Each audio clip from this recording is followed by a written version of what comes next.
Break کے بعد کہیں گے خوش آمدید۔ ناظرین اب بات کریں گے قومی اسمبلی کے حلقے این-93 کی۔ قومی اسمبلی کے حلقہ این-93 چنیوٹ جہاں عوام کو تعلیم، روزگار کی کمی اور سیلاب جیسی آفات کا سامنا ہے، اس حلقے کے ووٹرز کس بنیاد پر اپنا حق رائے دہی استعمال کرتے ہیں؟ بھوانا سے آج نیوز کے نمائندے وقار حسین زیدی نے ایک رپورٹ تیار کی ہے، آئیے اس کی تفصیل دیکھتے ہیں۔ قومی اسمبلی کا حلقہ این-93 تحصیل بھوانا، تحصیل لالیاں اور چناب نگر کے علاقوں پر مشتمل ہے۔ اس علاقہ میں شہری آبادی بھوانا، لالیاں، چناب نگر ہیں، جبکہ زیادہ تر ووٹر کا تعلق دیہات سے ہے۔ حلقہ این-93 کے نیچے PP-94 اور PP-97 شامل ہیں۔ ہر دو علاقہ میں پیری مریدی کے ووٹ بڑی تعداد میں موجود ہیں۔ ہمارے پیر ہیں سیال شریف والے، وہ جہاں حکم کریں گے ہم وہیں ووٹ دیں گے۔ محمد قاسم صاحب کی وجہ سے دیں گے جی، جو جب حکم ملا۔ مذہبی سیاست کا ووٹر پر بڑا اثر موجود ہے۔ جو بھی یعنی کہ برادری کہہ دیتی ہے، ہم برادری کے فیصلے سے ادھر ادھر نہیں ہٹتے ہیں۔ ہم کو شخصیت بہت اچھی لگتی ہے، ہم انشاءاللہ جماعت اسلامی کو ووٹ دیں گے۔ لالیاں کے علاقہ میں دربار شاہ جیونا کے گدی نشین مختوم سید فیصل صالح حیات کی اکثر کامیابی رہی ہے۔ یہ کام اصل یا یہ فیصلہ یاد نہیں کیتا، کسی نے نہیں کیتا۔ جبکہ تحصیل بھوانا کی مقامی مذہبی شخصیت مولانا محمد رحمت اللہ 3 مرتبہ یہاں سے کامیاب ہوئے۔ جب مولانا صاحب اتنے ہوندے ہیں ساڈے وارڈ دے وچ، میں انہاں دی سپورٹ کرتا رہا۔ اور بھروانا فیملی سے محترمہ غلام بی بی مسلسل 3 مرتبہ اس حلقہ میں کامیاب رہی ہیں۔ سیاسی پارٹی کے حوالے سے زیادہ تر ووٹ مسلم لیگ نون کے ہیں، جن کے حمایت یافتہ امیدوار متعدد مرتبہ اس علاقہ میں کامیاب ہوئے۔ اس کے پہلے نواز شریف اور یہ رہے ہیں، انہوں نے ملک میں اچھا کام کیا ہے۔ گیس ہمارے آیا ادھر بھوانا میں نون لیگ کی حکومت میں، وہ غلام بی بی کی مہربانی تھی، یہ انہوں نے کلیئر کروایا سارا۔ یہ دیگر پارٹیوں میں اب پی ٹی آئی کے ووٹر بھی میدان میں آ چکے ہیں۔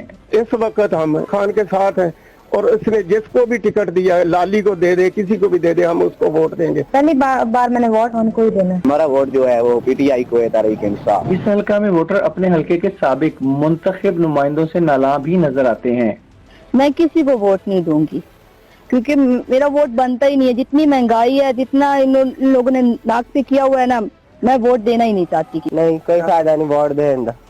اس حلقہ میں ایجوکیشن، روزگار کی کمی اور دریائے چناب کی پٹی کے ساتھ آباد ہونے کی وجہ سے سیلاب کی تباہ کاریوں جیسے مسائل موجود ہیں۔ کیونکہ ہمارا یہ علاقہ بالکل دریائے چناب کے کنارے پہ ہے، تو ہر سال جو دریا کا کٹاؤ ہے اس نے بھی ہماری جو زرعی زمین ہے اس کو کافی حد تک اپنے زیر اعتاب کر لیا ہے۔ ماضی میں بھی سیلاب کی تباہ کاریوں میں نقصانات ہوتے رہے ہیں۔ اس حوالے سے اس وقت کے وزیر اعلیٰ پنجاب میاں محمد شہباز شریف نے اس علاقہ کے متعدد دورے کیے۔ یہاں پر لگ بھگ 2 ارب کی لاگت سے ریکارڈ مدت میں دوست محمد لالی رابطہ پل بھی انہی کے دور حکومت میں بنایا گیا تھا۔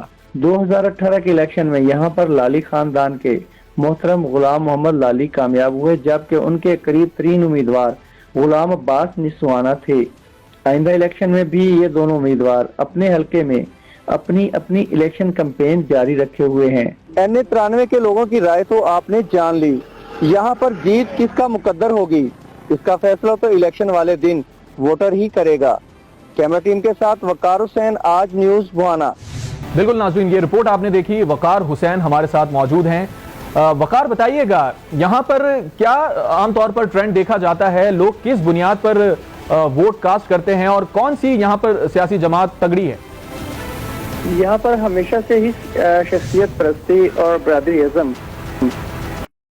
یہاں پر کچھ عمل دخل یہاں پہ رہا ہے، اور پارٹی کا اگر ہم دیکھیں تو پارٹی یہاں پر مسلم لیگ نون اس کا ووٹر بڑی تعداد میں موجود ہے، کیونکہ اگر ہم پیچھے ماضی میں جائیں تو یہاں پہ مسلم لیگ نون کے حمایت یافتہ جو امیدواران ہیں وہ زیادہ مرتبہ کامیاب ہوئے ہیں۔ جی اچھا وقار، آپ سے یہ بھی جاننا چاہیں گے کہ اس حلقے کے اندر کون کون سے علاقے ہیں جہاں پر مسائل کے انبار ہیں اور عوام کا کیا کہنا ہے ان مسائل سے متعلق؟ جی یہ بالکل، یہ اس میں 3 شہری آبادیاں آتی ہیں، جس میں بھوانا ہے، لالیاں ہیں اور چناب نگر ہے۔ اگر دیکھا جائے تو تعلیمی حوالے سے یہاں پر کوئی خاص کالجز نہیں ہیں، بچیوں کو فیصل آباد کا سفر کرنا پڑتا ہے تعلیم کے حوالے سے۔ روزگار کے مواقع تو بالکل نہیں ہے، زیادہ تر یہاں پر دیہی آبادی موجود ہے، دیہی علاقہ ہے، ووٹر جو ہیں وہ زیادہ تر دیہی علاقوں میں موجود رہتے ہیں، اور اگر سب سے بڑا جو مسئلہ ان کا دیہی علاقوں کے حوالے سے بات کریں تو یہ دریائے چناب کی پٹی کے ساتھ ساتھ دونوں بھوانا اور لالیاں موجود ہے، تو یہاں پر سیلاب بہت بڑا آفت ہے۔ یہاں پہ ہمیشہ جو ہے ابھی کچھ عرصہ پہلے بھی جو سیلاب آیا تھا اس میں یہاں پہ کٹاؤ کی وجہ سے آبادیاں جو ہے وہ بڑی متاثر ہوئی ہیں۔ دیکھا جائے تو یہاں پہ کسی بھی امیدوار نے اس حوالے سے کوئی کام نہیں کیا۔ جی وقار حسین، آپ ہمارے ساتھ ہی موجود رہیے۔ اسی پہ مزید بات کرنے کے لیے سینئر سیکرٹری مختار امجد نے ہمیں جوائن کیا ہے۔ بہت شکریہ ملک صاحب آپ کے وقت کا۔ آپ سے جاننا یہ چاہیں گے کہ گیون کہ جو مہنگائی یہاں پر اب پاکستان میں ہے، تقریباً 40% پر مہنگائی کی شرح پہنچ چکی ہے، اور مسلم لیگ نون نے آخری 16 مہینوں کے اندر جس طرح کی پرفارمنس دی ہے، آپ کو کیا لگتا ہے اس سے کیا مسلم لیگ نون کی یہ سیٹ ہاتھ سے نکل جائے گی، وہ جیتنے میں کامیاب ہو جائیں گے؟ میاں صاحب کا ایک نظریاتی ووٹ پہلے تو تھا، تو اس حساب سے اثر تو پڑنا چاہیے۔ لوگ ان کے فین ہیں، یہاں پہ ان کا کافی ووٹ ہے، پہلے بھی یہاں سے وہ کافی دفعہ جیت چکے ہیں، اپنے ان کے امیدواران جیت چکے ہیں، تو اس دفعہ بھی امید ہے کہ انہی کا امیدوار ہی جیتے گا۔ اچھا یہ بھی بتائیے گا کہ اب چونکہ پی ٹی آئی میں -1 ہو چکا ہے، اس سے کیا سابق حکمراں جماعت مسلم لیگ نون کو کوئی فائدہ ملے گا؟ میرے خیال میں پڑے گا، کیونکہ لوگ جو ہے نا زیادہ تر یہ شخصیات کے اوپر، جو ہمارے پاکستان کی سیاست ہے شخصیات کے اوپر ہے، تو ایک شخص ہی جب مائنس ہو گیا تو اس کا تو اثر تو پڑے گا۔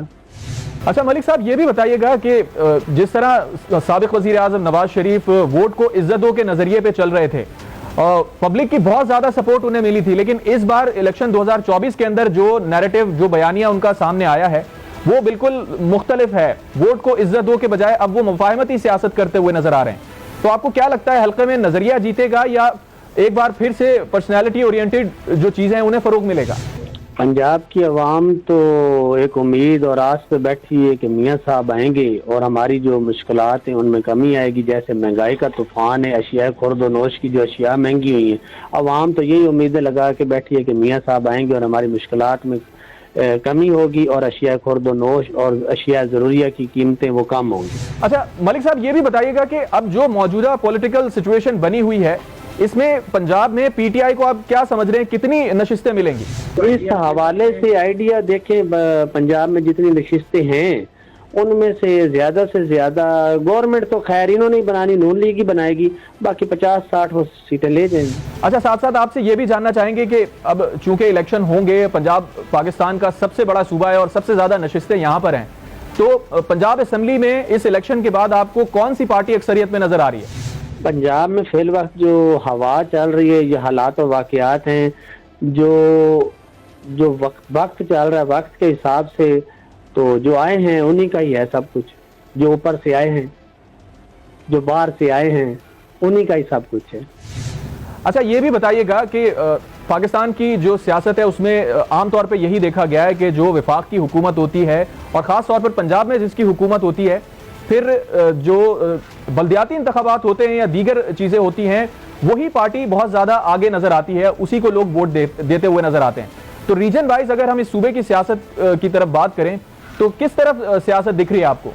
سیاست کا رخ بطور صحافی جو میرے نزدیک ہے، جو ایک پارٹی زیر عتاب ہے، لوگوں کا رجحان تو اس طرف ہے، لیکن میاں صاحب کو جو واپس آئے ہیں پاکستان، انہیں چاہیے کہ اپنا کھویا ہوا مقام دوبارہ حاصل کرے اور عوام کی توقعات پہ پورا اتریں، کیونکہ عوام ہی سیاست کا محور، اصل جو ہے نا سیاست کا محور عوام ہے، عوام جس طرف چاہیں اس طرف ہی سارا کچھ ہوتا ہے۔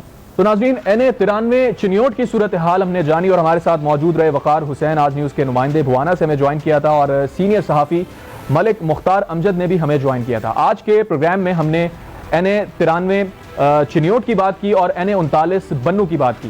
اگلے پروگرام میں ہم کسی اور حلقے کی بات کریں گے۔ اجازت دیجیے، اللہ حافظ۔